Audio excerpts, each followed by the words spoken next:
Oke Google, set alarm besok jam 4 pagi dong. Alarm besok pukul 4 disetel.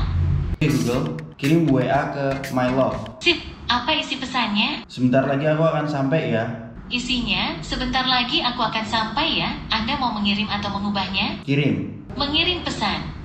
Terima kasih bagi kalian yang nonton video ini. Saya doakan kalian bisa membeli semua HP yang kalian inginkan ya. Itu tadi adalah salah satu hal dari banyak hal yang menarik mengenai Google Pixel 6 ini.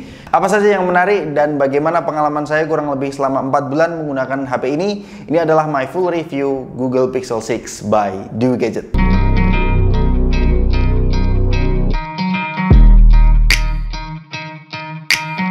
Mendengar kata Google Pixel, apa sih yang ada di benak kalian? Mungkin ada yang tahu, mungkin ada yang juga tidak tahu. Yang belum tahu, saya kasih tahu terlebih dahulu ya, bahwa Google Pixel 6 ini adalah generasi ke-6 mereka di dunia persmartphonean ya. Mulai dari 2016 mereka sudah berkecimpung di dunia smartphone, dan ini adalah generasi yang paling matang menurut saya. Tapi apakah sebagus itu? Kita akan bahas dari sektor softwarenya terlebih dahulu. Pada saat rilis, Google Pixel 6 langsung menggunakan Android 12 ya, dan bisa berpotensi 3 tahun update software sampai Android 15. Dan dari segi tampilannya saya cukup suka dengan stok Android seperti ini ringan dan tidak banyak bloatware. Dan yang membuat angin segar dari softwarenya itu adalah chipsetnya. Sekarang for the very first time mereka menggunakan chipset buatan mereka sendiri, yaitu adalah Google Tensor. Dan alhasil dengan chipset sendiri, optimalisasi yang dilakukan oleh Google Pixel 6 series itu sungguh luar biasa. Terutama di bagian AI dan machine learningnya ya. Seperti intro yang saya contohkan di awal tadi. Untuk hal yang lain yang cukup menarik adalah no playing. Kalau kalian menggunakan fitur ini, kalian bisa mendeteksi musik yang kalian tidak tahu judulnya tanpa menggunakan aplikasi tambahan ya. Kemudian fitur yang amazing banget dari Google Pixel 6 ini adalah live transcription. Ini adalah fitur yang tidak bisa dilakukan oleh semua brand Android manapun, even iPhone sekalipun ya. Karena kalau kalian ngomong dengan bahasa Indonesia sekalipun, mereka menuliskan teks dengan cukup akurat ya. Terima kasih bagi kalian yang nonton video ini. Saya doakan kalian bisa membeli semua HP yang kalian inginkan ya. Rezekinya banyak dan semua urusannya lancar. Jangan lupa untuk subscribe channel ini. Bisa di copy juga loh. Kemudian untuk fitur selanjutnya seperti Live Translate, ini bisa kalian gunakan untuk menjadi translator. Bahkan sampai somehow Google Pixel 6 ini bisa mendeteksi potensi scammer kalau ada orang yang mencoba untuk menelpon kalian. Ini ada tanda merahnya, dan ketika saya angkat ya memang ini dari asuransi. Sedetail itu ya mereka memikirkan masalah keamanannya dan pengalaman softwarenya. Ini yang membuat saya sangat nyaman menggunakan Google Pixel 6. Namun apakah sesempurna itu Google Pixel 6 ini dari segi user experience? Menurut saya pribadi, setelah update April itu tidak ada kendala yang berarti ya. Bahkan dari segi fingerprintnya, akurasinya menurut saya cukup reliable ya. Dari 10 percobaan, 9 atau most of the time berhasil ya. Namun ketika dipasangkan tempered glass, tidak seakurat ketika tidak dipasangkan tempered glass. Saya lebih memilih hydrogel seperti ini. Kemudian untuk desainnya, ini adalah hal yang subjektif. Ada yang bilang bagus, ada yang bilang biasa aja, tapi menurut selera saya justru ini adalah nilai jualan utama dari Google Pixel 6. Desainnya berkarakter, dan bagi para entusias, kalian mesti tahu bahwa ini adalah Google Pixel 6. Gengsinya samalah dengan iPhone menurut para entusias. Apalagi desain dari kameranya ini tidak umum ya, dan cukup simetris menurut saya. Kalau kalian letakkan di atas meja, tidak goyang sama sekali. Dan meskipun ini non-pro, build materialnya masih top notch ya. Frame-nya menggunakan aluminium dan beratnya cukup berat di 206 gram. Dan yang jadi catatan ada dua. Untuk mencari casingnya tidak semudah HP-HP pada umumnya. Dan yang terakhir, kalau kalian pengen beli Google Pixel 6, saya sarankan kalian ambil yang desain two-tone saja. Karena yang Stromy Black itu fingerprint magnetnya kerasa banget. Kemudian dari layarnya, ini ukurannya 6,4 inci, tidak terlalu besar dan tidak terlalu compact menurut selera saya, tapi masih bisa digunakan dengan satu tangan. Kemudian panelnya menggunakan AMOLED dengan dukungan HDR10+. Untuk kualitasnya, saya cukup puas dengan kualitasnya meskipun bukan yang paling bagus ya, tapi cukuplah untuk memanjakan mata untuk urusan multimedia. Untuk visibilitas di outdoor nggak ada kendala sama sekali. Lalu untuk perlindungan kacanya ini sudah menggunakan Corning Gorilla Glass Victus ya, tapi FYI, kemarin saya tidak menggunakan perlindungan kaca, tetap saja ada goresan sedikit-sedikit ya. Jadi amannya kalian menggunakan hydrogel saja. Setelah saya menggunakan hydrogel, goresan tadi tidak kelihatan sama sekali. Tapi yang cukup amazed adalah dari segi refresh rate-nya. Bisa dibilang ini adalah refresh rate dengan 90 Hz paling lancar yang pernah saya coba. Bahkan ketika saya bandingkan dengan 144 Hz yang ada di Xiaomi Mi 10T Pro, itu pengalaman smoothness-nya lebih smooth di 90 Hz-nya Google Pixel 6 ini. Ngomong soal komplain dari segi layarnya, sebenarnya nggak ada komplain yang berarti. Tapi dari segi softwarenya mungkin ini kurang begitu optimal ya, karena auto brightness-nya ini kurang begitu reliable. Jadi saya tidak set ke auto brightness, melainkan saya manual saja masalah brightness-nya. Kemudian untuk bezel-nya ini cukup notice, dan ini bisa membedakan antara versi Pro dan non Pro-nya. Selebihnya saya tidak ada kendala sama sekali. Kemudian yang selanjutnya adalah dari spesifikasi dan performanya. Untuk chipsetnya menggunakan chipset buatan sendiri yaitu Google Tensor. Lalu RAM-nya 8GB, internal storage-nya ada 2, 128 dan 256GB. Lalu untuk baterainya di 4614 mAh. Dan ada tambahan chip khusus yaitu untuk sistem security-nya dengan Titan M2. Secara benchmark memang bukan yang paling tinggi ya, Antutunya itu di kisaran 600 ribuan. Lalu untuk Geekbench 5-nya juga single core-nya hanya 1000-an dan multi-core-nya hanya 2700-an.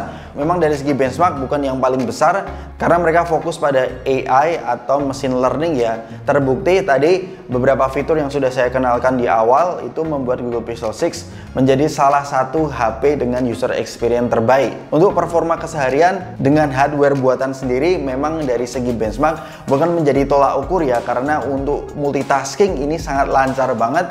Bahkan saya merasa ini adalah HP Android paling smooth ya yang pernah saya coba. Bahkan untuk bermain game ini terbilang lancar ya. Untuk game-game ringan seperti PUBG bisa grafik rata kanan. Namun untuk game seperti Genshin Impact ini memang bukan peruntukan dari Google Tensor ya. Meskipun ini di settingan low 60 fps masih acceptable. Kalian bisa melihat di sini ada FPS counternya. Rata-rata FPS untuk Genshin Impact di settingan low 60 fps itu kisaran 30 sampai 40 fps. Secara overall dari segi performanya saya cukup puas dan sudah merepresentasikan flagship ya.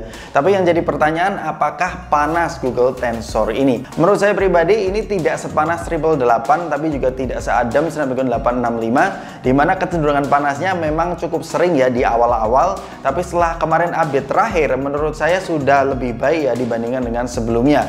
Timbul panasnya biasanya saya gunakan untuk mengambil video, terutama di resolusi 4K di 60 fps, atau untuk bermain Genshin Impact ya. Jelas ini adalah game yang berat banget. Tapi Genshin Impact pun juga nggak panas-panas banget ya. Kemarin saya main Genshin Impact selama 30 menit, saya set di low 60 fps, suhunya di kisaran 42 derajat ya, di ruangan non AC. Kemudian yang selanjutnya adalah performa baterainya. Kapasitas 4614 mAh ini tidak irit tapi juga tidak boros ya. Jadi ketika saya menyalakan semua fitur-fiturnya seperti GPS, lalu refresh rate-nya dan motor vibration-nya, itu saya bisa mendapatkan screen on time kurang lebih 4-5 jam. Dan di jam 7 malam isaan itu sisa 20% ya. Ini menurut saya hanya pas saja, karena saya juga menggunakan HP ini untuk bermain Genshin Impact selama 30 menit. Nggak terlalu irit dan juga tidak terlalu boros. Tapi ketika kalian mematikan fitur-fitur tadi seperti refresh rate-nya, motor vibration-nya, dan GPS-nya, itu bisa mendapatkan screen on time kurang lebih 5 jam, dan di jam 10 malam itu sisa 30%. Jadi tergantung kebutuhan atau skenario kalian bagaimana. Bisa dibuat irit, bisa dibuat biasa aja. Tapi mengingat ini adalah hardware buatan sendiri Google Tensor dengan kapasitas 4614 mAh, kurang begitu optimal ya Google Pixel 6 ini. Yang membuat saya deal breaker bukan dari ketahanan baterainya, tapi dari segi waktu pengecasannya. Ini saya menggunakan charging 65 watt, dari 5% sampai 60% itu 1 jam waktunya. Cukup lama kan? Untuk 1,5 jam kalian bisa mendapatkan di sekitar 80%, lalu untuk fullnya 100% itu hampir di 2 jam. Jadi bagi teman-teman yang biasa fast charging, mungkin ini bukan pilihan yang tepat untuk kalian. Kemudian untuk fitur-fiturnya bisa dibilang meskipun ini base model, fitur-fiturnya lengkap banget. Ada NFC, sudah mendukung 5G, lalu ada IP68, kemudian stereo speakernya bisa dibilang bagus, ada wireless chargingnya juga. Tapi yang paling amazing dan tidak bisa saya lupakan adalah motor vibration-nya atau haptic feedback-nya. Ini benar-benar kelas fleksib banget ya, memberikan feeling yang premium. Kemudian yang selanjutnya adalah main selling point dari Google Pixel 6 adalah kameranya. Untuk generasinya ini pertama kalinya Google Pixel 6 series menggunakan sensor terbaru yaitu 50 megapiksel untuk kamera utamanya, di mana 4 generasi sebelumnya itu menggunakan sensor yang sama ya. Kemudian untuk hasil kameranya, Google Pixel 6 ini hands-on menjadi HP favorit untuk foto-foto. Untuk karakter perwarnaannya agak sedikit flat. Kalau diedit hasil fotonya bisa lebih keluar warnanya. Yang perlu teman-teman perhatikan adalah cara pengambilan fotonya. Ada dual exposure yang bisa kalian atur, yaitu temperaturnya di bagian kiri dan bagian shadow-nya di bagian kanan. Jika kalian tahu bagaimana cara menggunakan dual exposure-nya, kalian bisa mendapatkan hasil foto yang tadinya seperti ini jadi kayak gini. Kemudian dari detailnya, ini termasuk kelas wide, thanks to new sensor 50 megapiksel, nggak over sharpening juga. Lalu untuk mode portrait juga terbilang rapi.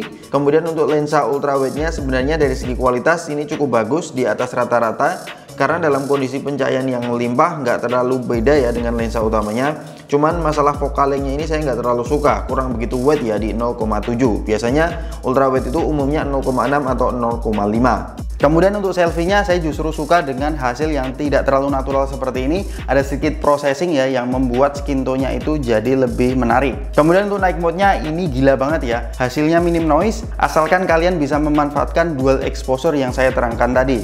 Kelebihan yang lain seperti objek yang bergerak, ini nggak ngeblur ya seperti HP lain. Lalu ada mode action pen yang membuat efek keren seperti ini, dan ada long exposure juga. Untuk mode raw fotonya juga ada di sini, jadi lebih fleksibel untuk editing. Untuk magic eraser cukup optimis jika digunakan untuk objek orang atau objek yang kecil. Kalau objek yang besar kurang begitu maksimal ya. Kemudian untuk videonya ini naik kelas ya dibandingkan dengan generasi sebelumnya. Bahkan menurut saya ini bagus banget ya Google Pixel 6. Dari segi resolusinya ini bisa 4K di 60 fps untuk lensa utamanya. Bahkan dari sistem stabilisasinya juga stabil banget di semua lensanya. Dan yang menarik ada 4 model stabilisasi, ada standar, lock, aktif, dan cinematic pen. Tapi saya sering menggunakan cinematic pen untuk membuat b-roll ya, jadi bisa stabil seperti ini. Dan yang paling amazed lagi, hasil instastory-nya bagus banget. Kalian bisa cek di Instagram saya @dimaswahyuka, sudah saya buat highlight-nya khusus sendiri mengenai kestabilan dari Google Pixel 6. Langsung saja cek dan follow Instagram saya @dimaswahyuka. Sebelum kita masuk ke kesimpulannya, saya akan menyinggung harganya terlebih dahulu. Bisa dibilang di Indonesia turun ya harganya. Dulu pada saat dijual pertama itu di kisaran 14-15 juta.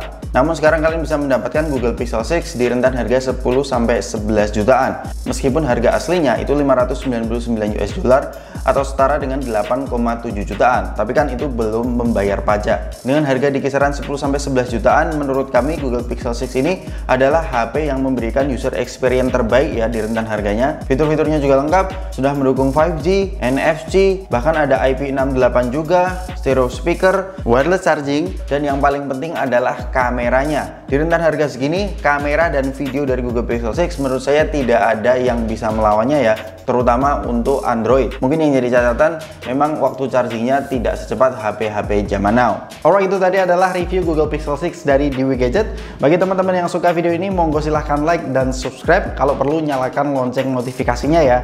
Dan jangan sampai ketinggalan karena di minggu depan kita akan mengadakan giveaway berupa smartwatch. Ada 3 buah smartwatch. Stay tune di channel Dewi Gadget. Sampai ketemu di video selanjutnya. Peace out.